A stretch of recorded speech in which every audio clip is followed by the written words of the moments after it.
The second question is from Iman, and Iman says, we normally supposed to free a slave for expiation for the breaking of an oath. So we know that if I say, Wallahi, I will not eat biryani tomorrow, then I am served with biryani and I want to eat. Go ahead, eat. There's no sin on you, but you have to expiate. And the expiation, Allah mentioned that it is feeding or clothing 10 poor people and freeing a slave, one of the three, you choose. So she's saying that we know that freeing a slave is one of the means of expiation. And if I recite, La ilaha illallah wahdahu la sharika lah, lahu mulku wa lahu alhamd, wa huwa ala kulli shayin qadir, 100 times, as per the authentic hadith, I get the reward of freeing 10 slaves. So, is this authentic? The answer is yes. Definitely it's authentic. The hadith is authentic. So if it's authentic, will it be sufficient for the expiation? Meaning, I broke an oath. So instead of actually buying a slave and freeing it, I say La ilaha illallah 100 times, and this is equivalent to freeing 10.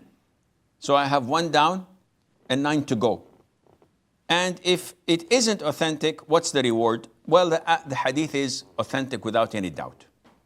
This is part of the adhkar of the morning and the evening. You say it 100 times in the morning, 100 times in the evening.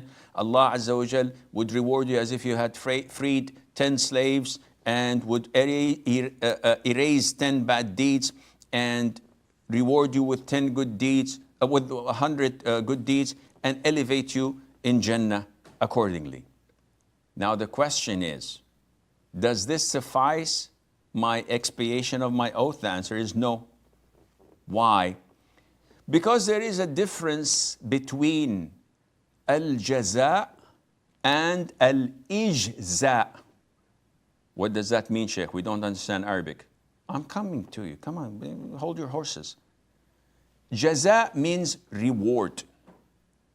Ijza means to suffice.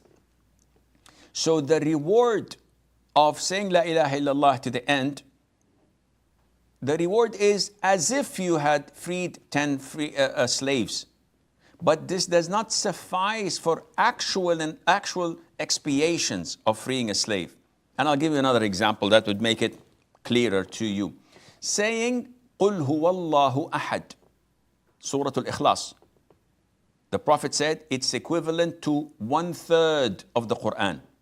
And reciting it 3 times is equivalent to reciting the whole Quran. Capish? Capish, I understand. This is authentic hadith. We understand that. Beautiful. So now let us cascade it to the same situation.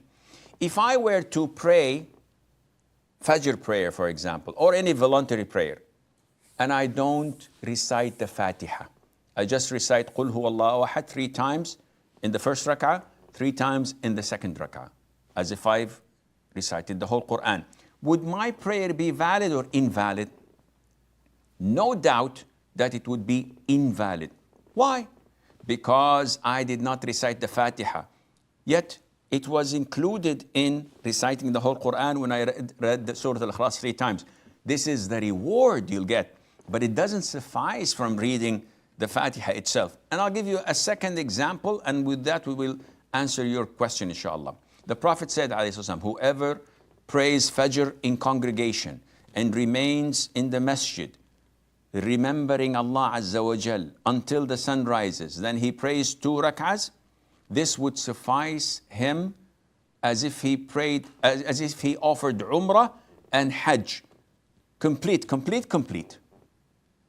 So now, would I do this once in a lifetime and say, Alhamdulillah, I don't have to go for Hajj, because it's obligatory upon me to go for Hajj once in a lifetime. And I did the prayer in the masjid and I got rewarded? The answer is no. You get the reward, but it does not suffice from you going physically for Hajj once in a lifetime. And I hope this answers your question.